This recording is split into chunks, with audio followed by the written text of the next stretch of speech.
open the books, and open the books means they're gonna, they're allowed to make members. Then the next time they do that, he can put you up again. So yeah. So what happened to Mirra? Mirra's a funny guy because he didn't get to. Did he put a claim on you formally? No, going that to was somebody his problem. No, that's where he made his. I don't know. Who knows? I don't know what Lefty did. Lefty was smart enough to, once Mirra went to the can, Lefty was smart enough to go to, like I say, at that time, our captain was Mike Sabella. Lefty was smart enough to go to Mike Sabella and put a claim in on me. And that's right. And so that's why when Mirra got out of the can, and he saw how tight I was with Sonny Black and everything, and thought that we were making tons and tons of money. That's why he went and put the beefs in on me, because he thought I belonged to him. But they said, hey, you never went and claimed him. Wow. So this guy Mirra was a little bit of like, I don't know if you'd say he's an outlier or somebody who's just different. Well, I mean, is it pretty accurate to say he just was not somebody who was well liked? What was he? Yeah, he was give not. Me the description of Mirra. Mirra was a bully. I mean, Mirra, wise guys didn't like Mirra. I mean, he was a big guy. He was about 6'1", brawly. Really, and just mean. The guy was just plain mean. He was quick on the temper. Explosive guy. I can't explain it. Explosive, but just mean. Just a mean guy. Like I say, wise guys don't like him. That's so strange. He had real bad people skills, let's say. So one of the things that stands out is something documentary. let's say he had no people skills, let alone bad. Hey, Joe, is it true? Is it true that you during, this is like back when Sun Apple started, like this 76, 77, was the beginning of the disco craze in New York, Saturday Night Fever. Uh-huh. You guys supposedly, tell me, is this for real that you guys went clubbing, bouncing around different clubs in New York? Oh, yeah. Did that happen? Yeah. Did you hang out a lot with them at bars and stuff? Yeah, but a lot of it was because they were shaking the joints down. Okay, so it was basically business. They weren't going there to dance. It was all business, because you went to see how much money they were, making, and if you thought they were making more money than they were telling you, then they upped the ante on the payoff, on the shakedown. Oh, this was a protection racket, right? They went there and said, "Look, if you don't pay, you're going to get the place firebombed, or something will happen." Yeah. Well, not so much firebombs, but just work the guys over. Sure. So Mirra ducks out, goes to prison. Lefty comes in. Give us a background on Lefty. You spent a lot of time in his house, didn't you? Yeah, I spent a lot of time with Lefty. Lefty was Lefty was a 24/7 gangster. I mean, he had mafia running through his veins. Everything was about the mob. Everything was about the mafia. Everything was about that was him. Like I say, he was 24/7 mafia. Now, at that time, Joe, did he earlier in his career, he had a boat or something like that. I know that you guys later had a little sit down sort of when the left hand was in Newsweek, and that raised some huge questions. It was the same boat that you rented. It looked kind of fishy, no pun intended. But going back, Lefty was involved in some smuggling on his own, because supposedly he had a boat. Did you ever talk about that? Yeah, he had a boat. He was a boat guy. He knew boats. He was a boat guy. And always liked boats, and that's how he caught on about the boat, But so with him, how would you guys make money? What was he? He was supposedly not. He was kind of down and out, living in the Knickerbocker Village. On the Lower East Well, Side. you know, down and out. You know how many wise guys lived in Knickerbocker Village? No. There was a ton of them. There was a ton of them living there because they didn't have to pay rent. Oh, really? You know, It was like rent control. Well, to them it Right, was. right. You know, but I mean, Sure. down and out. Look, they're all down, and they all cry poor mouth. I mean, well, Lefty made his money. Like I say, he was a big bookmaker. You know, he was one of the bookmakers for Nicky Glasses, who was the underboss of the family at the time. Right. So then he had income, but what happened to it? How come he was? So wasn't he supposedly? Did he have a problem? He spent it. What was the deal? Well, with he had a gambling problem. You know. Right. But you know, like I say, these guys always cry poor mouth that they don't have money, and they got $5,000 in their pocket. You know. Yeah. Sure. So what kind of gigs would you do with him, Joe? What kind of money making operations did you do with Lefty? Because Lefty really appreciated you. You got it good with him, didn't you? Yeah. Well, you know, I helped him run the gambling. We had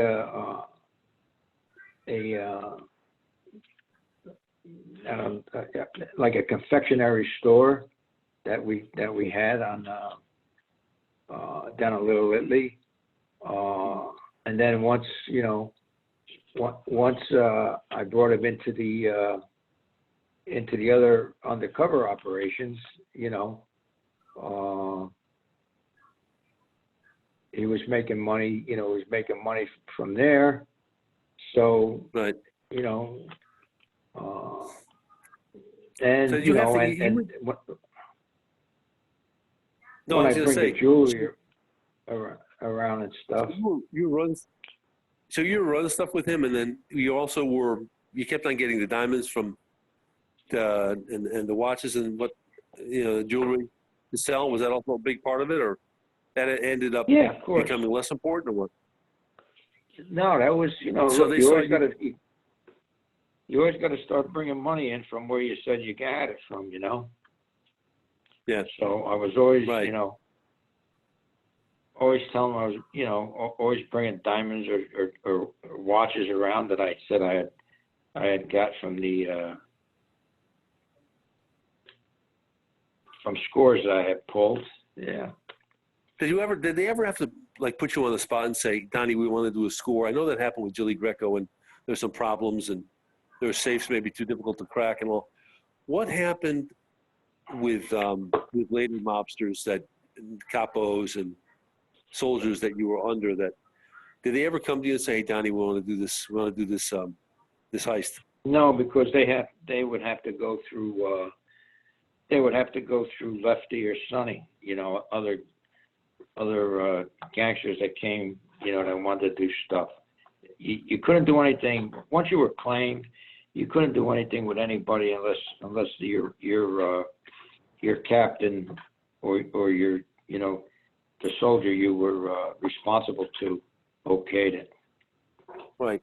So then you started, for a while you were Lefty, and then you gravitated towards Sonny. How'd that happen? Basically, Galante got killed, and there was right. Well, once we grabbed you. Yeah. Once Sonny Black became captain, then they put us under him in Brooklyn. So, you know, then you have to go to Brooklyn every day. You had to go to Sonny Black's club every day. And that's how I became close with him. Right. You know. So. And he was a little bit different, right? He had his pigeons. He had his watch cartoons, right? You spent a lot of time with him. I spent a lot of time with him, you know.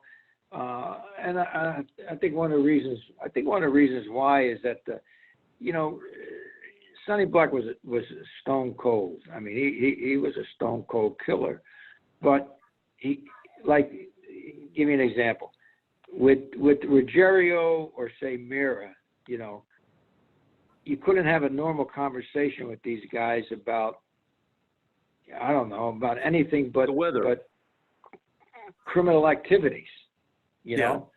But with Sonny, you can have you can have conversations about, about the politics or what was going on and Sports.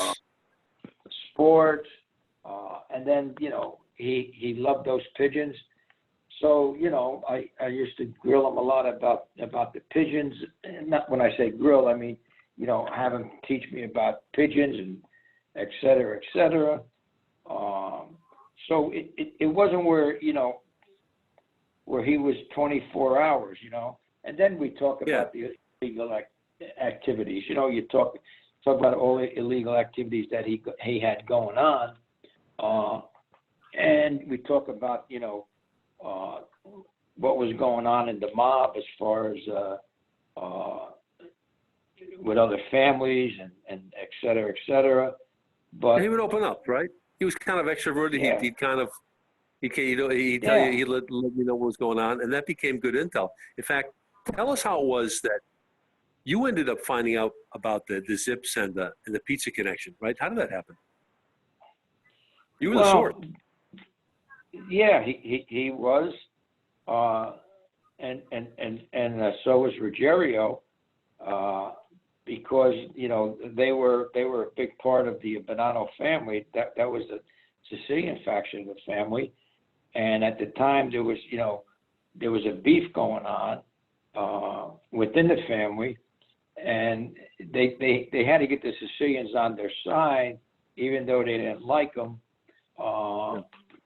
So they would talk to me about the Sicilians and what they were involved in, et cetera, because the Bonannos were through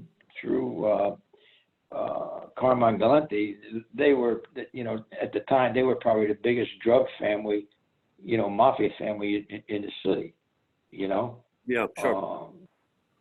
So then, and right. That's how that's how I started to identify the Sicilians. I mean, the bureau knew that they were Sicilian faction and everything, but they didn't know who they were. But I, through Lefty and Sonny, I was able to put names to these faces. Sure. And when Mirra was out of the can, before he and I went sideways, I got names from him also.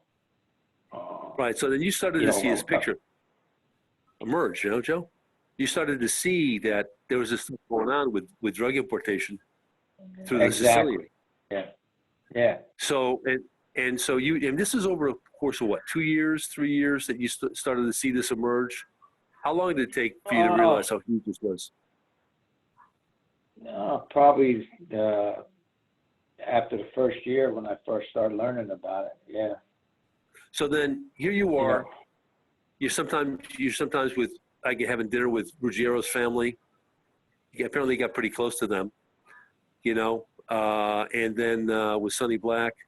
At some point, you have to say, guys, excuse me, I have to be excused to go back and make a phone call. I guess you had to bring your intel to the FBI. How did that work? Huh? How'd you bring your findings, all the intel to the bureau? Strictly, just like you said, over the telephone. I would call my contact agent and just regurgitate all the information that I had learned. Any particular day that was of importance, I would just regurgitate it over the telephone to him.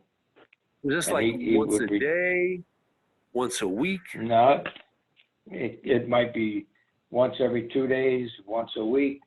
I was never one to call just to call. If I didn't have anything that was of evidentiary value or that was of intelligence value, I wouldn't call. You know what I mean? Yeah, sure. So like I say, sometimes it might be 2 days in a row. Sometimes it might be once a week. Sometimes I may have gone once, gone a couple of weeks and not said anything, or not called. Right. So Right. So you in the in the first 6 months, you had expenses. You're going to the bar a lot and restaurants and right. Yeah. Was there a point where they said, Joe's okay, we don't have to worry about giving him any more cash. We maybe give him some diamonds, but he's pretty much his own moneymaker. Did that happen?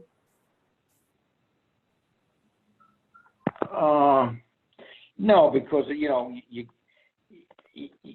I got money like once a month, right. no matter what. So. Right. So you might be they meet with you. They give you diamonds. They give you rings and stuff, earrings, right, watches. Yeah. So then, if I wanted some, that when I would call my contact guy and say, hey, I'll meet you at the Museum of Natural History or the library uptown. Give me a couple watches, or give me a couple diamonds, whatever, right. So when this would happen, I mean, how would you give him did you ever give him stuff in writing at any point, or was a lot of that done just over the phone because it's faster, to talk it instead of writing it, or what? Oh yeah, he would reduce it to paper, because I couldn't read them all the time. Joe, Joe, you didn't have to have a typewriter in your room, typing away furiously and. No, I never kept. I never kept notes. Everything was in my head. I never kept notes. Everything was in my head. So at one point, they were like ready to shut it down after 6 months, because that was the initial timetable. You can have 6 months, and he'd bring something in, and then weren't they ready to just shut it all down because it wasn't too productive? Not really, because like I say, Guy Barato, he was a tough supervisor. He was well respected, and he knew that it wasn't going to be overnight, in and out overnight thing. And look, when you work out in New York, New York, during that time, New York worked a little different than the rest of the country, because what a pain in the ass it is working in New York. Why would that be, Joe? I mean, well, look, New York, you got 5 mafia families. You got, you got more gangs than you can count. You got more crime. The city's so big. You got more. It's just a hassle. So they knew it wasn't going to be an overnight thing. And plus, like I say, Barato was a sharp guy. He was a New Yorker himself. So he had worked the mafia. So he knew that it wasn't going to be any overnight operation. Right. So then, Joe, but Bill, let me ask you. So just one. You said you liked Capital White. Yeah, it's an interesting story. And Joe, the thing that's interesting about this is that it's a natural. Right now, my son's a Marine. I think I told you. He regrets he didn't take your advice and go to.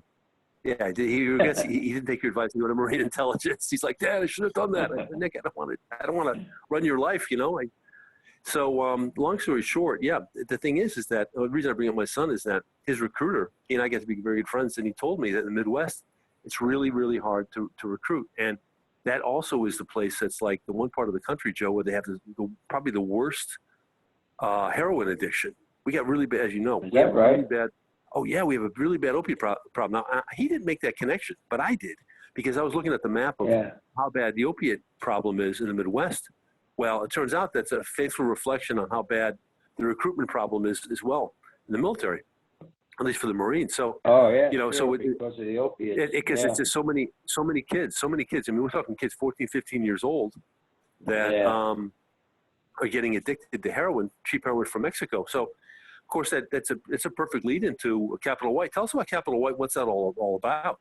It's interesting. It's an audiobook. It's not a print book yet, is it? No, not yet. No, we brought it out in audio first, and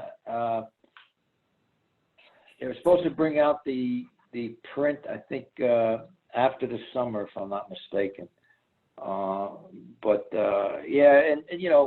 And Donnie Brasco's out of the bureau, and really doesn't have anything, anything more to do with the Bureau. Right. And more to go. His mentor gets killed or dies, and to the FBI, his mentor was, at this time now, was a administrator at headquarters, and at the funeral, two agents that worked for his mentor, Paul Wyman,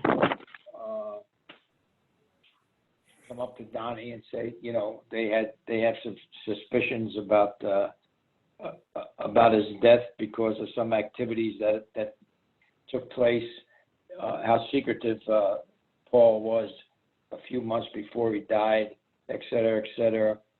And they'd like him to, to do an investigation to see if there's any hanky-panky going on. And, why can't, and he says, well, why can't you do it? Well, because in their official capacity, they were still agents that, they couldn't investigate his death because, it wasn't ruled a homicide. Sure. So then it's one of those things that, Donnie Brasco jumps in. He jumps in and being the good investigator and that he is, it leads up until, I don't want to give it away, but it leads pretty high up to some high people, and how much money there is in the opioids, and hopefully he's he might get the juices flowing again for another case. Yeah, it's awesome. So listen, let me ask you a question. In Capital White, you go back to the mob, I guess, in a sense. Is that it? It's kind of like understood that are you completely banned and there's a bullseye on Donnie Brasco because of what happened? No, we don't. It's not the mafia that's really involved in this operation.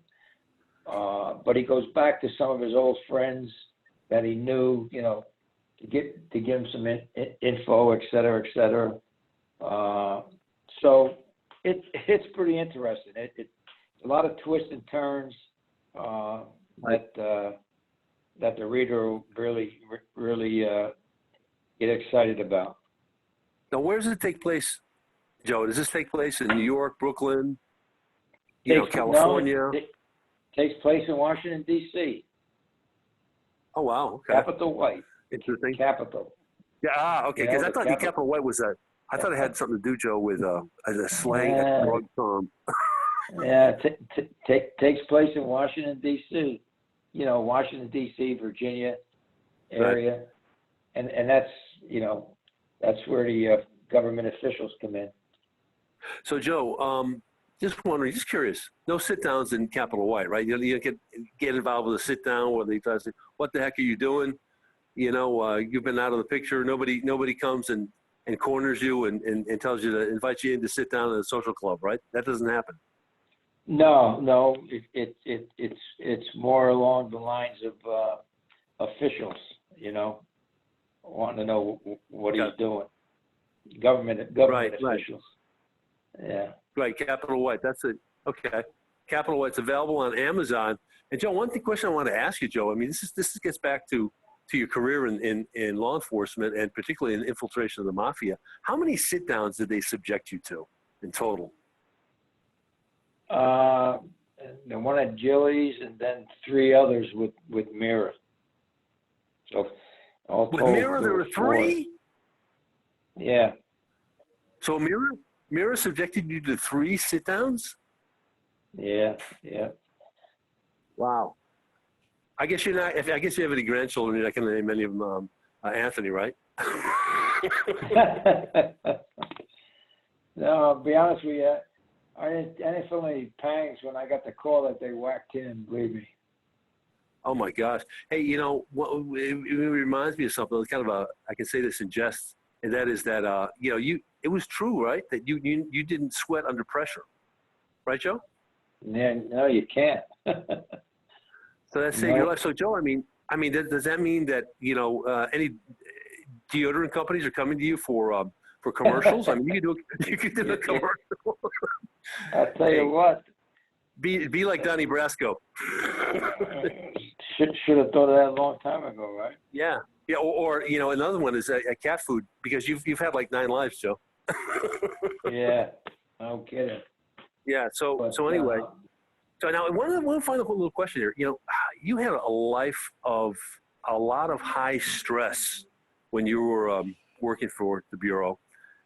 Did it ever happen with all these sit downs that sometimes you prayed? I mean, I know that you told me once that you're devoted to St. Anthony. I don't know how abiding that was. I mean, did you ever spend your time saying prayers when you were under your breath, when you were being raked over the coals? No, but I said my prayers every night. Wow. So then, you had a lot of amazing things happened. I mean, they at one point I think they wanted you to kill somebody. I know at the end, the FBI was going to stage it. You thought that you could pull it off and all. But I mean, there were some other cases where they sent you down to Florida to look for somebody to kill them, right? Yeah. Well, what we were going to do is, if I found them, I would have called the Bureau. They were going to arrest them, and we'd make it look like a hit. And if they found them first, we were going to do the same thing. But unfortunately, we never found them. Okay. Well, that was good. Thank God for that, Joe. So anyhow, well, listen, Joe, it's been great to have you on Quorum Radio. Capital White, the My new audio pleasure. book. And Joe, the books that you want to, you've had a couple of books. Which are the ones that you want to promote the most? Well, My Undercover Life in the Mafia, Donnie Brasco, and Unfinished Business, which is the second book to follow up to Donnie Brasco, My Undercover Life in the Mafia. And I did that, with Charlie Brandt, who wrote I Heard You Paint Houses, which the movie The Irishman is based on, my good friend Charlie Brandt. Oh yeah, sure. So yeah, Donnie Brasco, My Undercover Life in the Mafia, and Unfinished Business. They're out in print, and download Capital White on Amazon. Awesome.